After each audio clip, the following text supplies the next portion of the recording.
तो दोस्तों कुछ दिन पहले आप लोगों को एक वीडियो के माध्यम से बताया था कि कैसे भारत के द्वारा अब एडिशनल P-8I मैरीटाइम सर्वेलेंस एयरक्राफ्टों को खरीदने का इरादे को ड्रॉप किया गया, जबकि साथ ही साथ ये भी खबर आया था कि शायद भारत अपने इस आवश्यकताओं को पूरा करने के लिए C-295 एयरक्राफ्टों का इस्तेमाल करके अपना खुद का मल्टी मिशन मैरीटाइम एयरक्राफ्ट का डेवलपमेंट करे। और दोस्तों आज के इस वीडियो के पहले हिस्से में मैं आप लोगों को भारत के ये C-295W एयरक्राफ्टों के बेस पे बनाए जाने वाले इंडियन नेवी के मल्टी मिशन मैरीटाइम एयरक्राफ्ट के बारे में बताऊंगा कि किस तरीके से भारत इसे डेवलप करने का तैयारी कर रहा है और इसका क्षमता कितना होगा। जबकि वीडियो के आखिरी हिस्से में मैं आप लोगों को हाल ही की उस घटना के बारे में बताऊंगा जहां पे डीआरडीओ की तरफ से एक छोटा सा झलक में यह दिखाया गया कि डीआरडीओ कैसे तेजस एयरक्राफ्टों में उत्तम active electronical scan array radar और अस्त्र मिसाइलों को ऑनबोर्ड कर रहा है। तो डिटेल में ये दोनों विषयों के बारे में जानने के लिए वीडियो के आखिर तक बने रहिए और चैनल को सब्सक्राइब और वीडियो को लाइक जरूर कीजिए। तो दोस्तों आप सबको पता ही होगा कि हाल ही में ही इंडिया के साथ एयरवेज डिफेंस एंड स्पेस का एक बहुत बड़ा समझौता हुआ है, जिसके तहत भारत अपने वायुसेना के ताकत को मजबूत करने के लिए 56 C-295 एयरक्राफ्टों को एयरवेज स्पेन से खरीद रहा है। बेसिकली इन एयरक्राफ्टों में 16 एयरक्राफ्ट जहां पे डायरेक्टली एयरवेज स्पेन से बन के इंडियन एयरफोर्स को मिलेगा, तो वहीं पे बाकी के 40 एयरक्राफ्टों को भारत में ही टाटा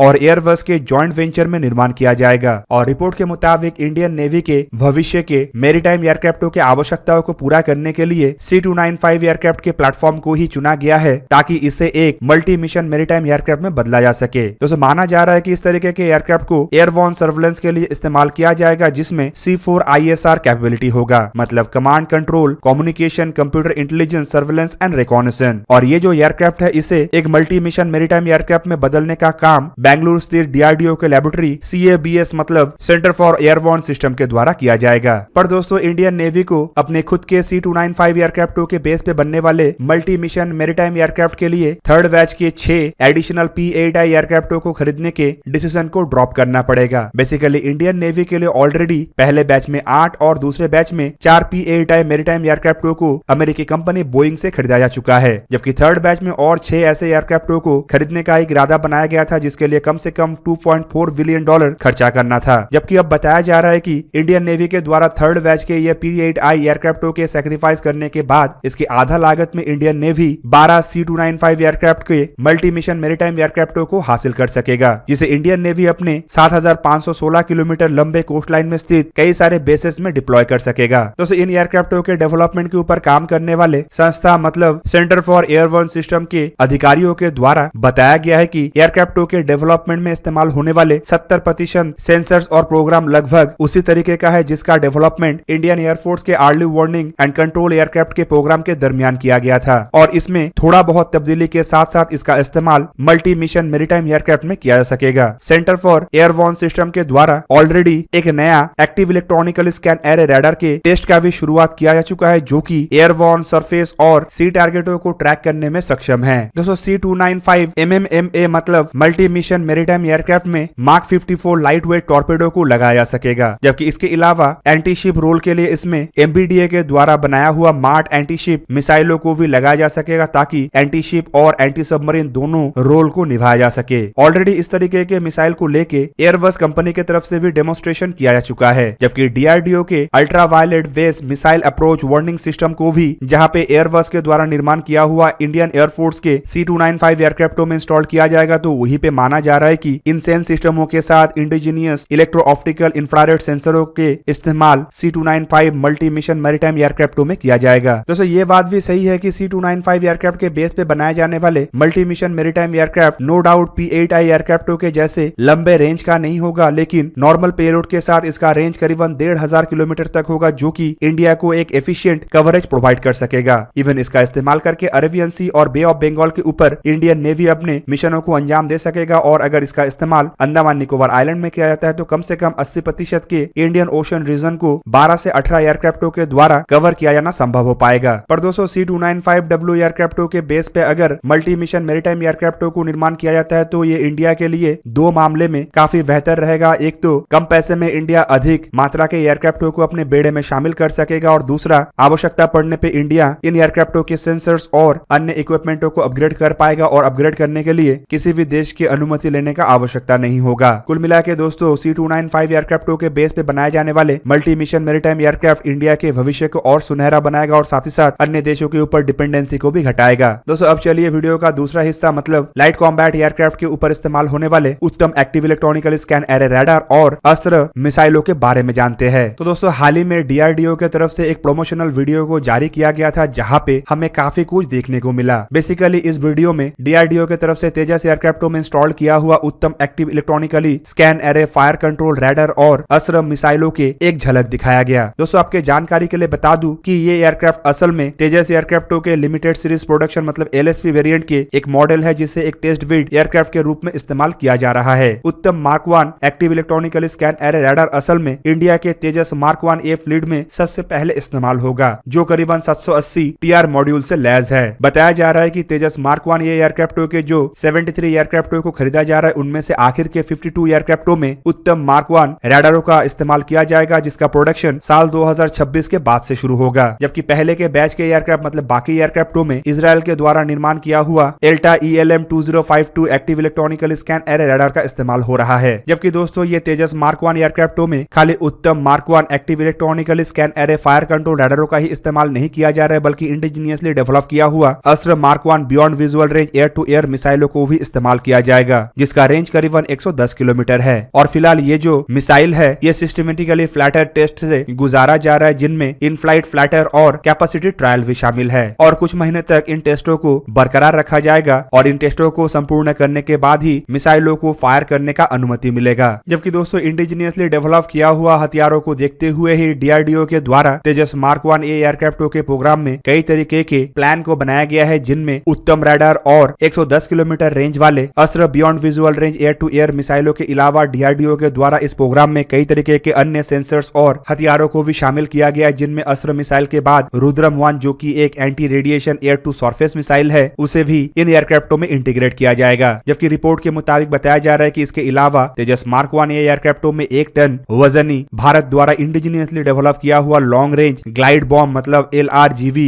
बॉम्ब्स के साथ साथ स्मार्ट एंटी एयरफील्ड वेपन मतलब SAAW जो कि एक प्रिसीजन गाइडेड एंटी एयरफील्ड हथियार है, उसे भी लगाया जाएगा। 450 किलोग्राम के Tara high speed load rack, GPS और indigenous INS navigation guidance control kit और ग्लाइड फिन किट को भी तेजस मार्क 1A एयरक्राफ्टों में इस्तेमाल किया जाएगा। इवन दोस्तों आपके जानकारी के लिए बता दूं कि डीआरडीओ तेजस एयरक्राफ्टों में तो रशिया के साथ बनाए जाने वाले ब्रह्मोस मिसाइल के छोटे संस्करण मतलब ब्रह्मोस मिनी या फिर कहे तो ब्रह्मोस NG को भी इस्तेमाल करना चाहता है। दोस्तों ब्रह्मोस मिनी असल में ब्रह्मोस मिसाइल के एक नेक्स्ट जनरेशन वेरिएंट होगा, जो कि एयर लॉन्च ब्रह्मोस के तुलना में लगभग आधे वजन का होगा, लेकिन इसका रेंज लगभग एयर लॉन्च ब्रह्मोस के जैसा ही होगा। और हाल ही के रिपोर्ट में बताया जा रहा है कि इसका रफ्तार नियर हाइपरसोनिक मतलब करीब करीब मार्क 5 के आसपास होगा। और दोस्तों ऐसे मिसाइलों को तेजस जैसे एयरक्राफ्ट भी कैरी कर सकेगा, साथ ही साथ इंडियन एयरफोर्स के अन्य एयरक्राफ्ट भी इसे कैरी करने में सक्षम होगा। कुल मिला के तेजस मार्क 1A प्रोग्राम में इंडिजीनियस कई तरीके के हथियार और सेंसर्स को लगाते हुए इन एयरक्राफ्टों में इंडिजीनियस कंपोनेंटों की संख्या और बढ़ाया जा रहा है, ताकि इसे आने वाले समय में एक्सपोर्ट मार्केट के लिए और आसान टर्म्स एंड कंडीशन के साथ उतारा जा सके। तो दोस्तों ये था आज का वीडियो। अगर आपको वीडियो अच्छा लगा तो लाइक कीजिए और मेरे चैनल को सब्सक्राइब कीजिए और साथ में बना हुआ बेल आइकन को भी प्रेस कर दीजिए, ताकि आप मेरा वीडियो देख पाए सबसे पहले। जय हिंद।